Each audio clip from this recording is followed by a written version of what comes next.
L'Australie. Pour beaucoup, c'est ce pays où tout veut vous tuer.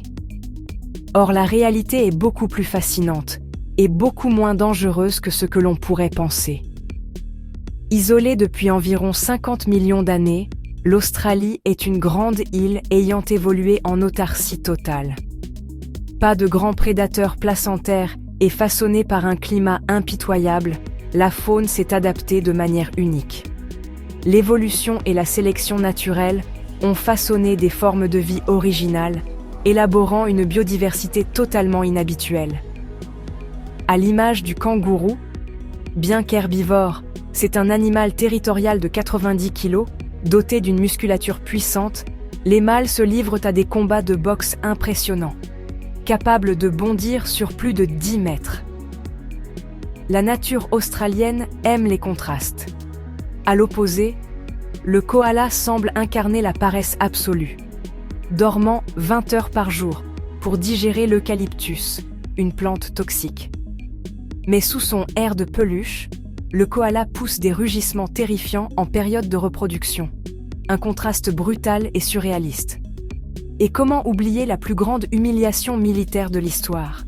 Quand en 1932, l'Australie déclare la guerre aux émeus. Pourquoi?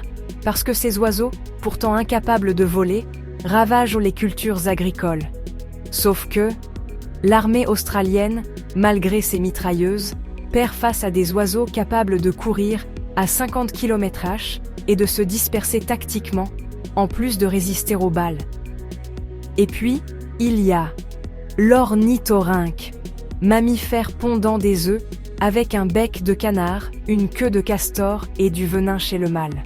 Quand les premiers scientifiques européens ont découvert l'ornithorynque, ils ont d'abord cru à un canular, sans oublier le diable de Tasmanie, bien plus complexe que le cartoon Taz.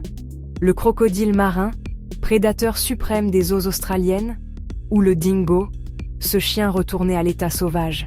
D'ailleurs, pourquoi autant d'animaux venimeux en Australie? Des araignées à toile entonnoir aux serpents taïpans ou des méduses cubozoaires? C'est une question d'efficacité énergétique dans un milieu hostile.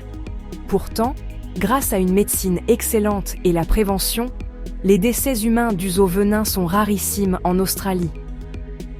La faune australienne conserve toujours une petite touche d'étrangeté.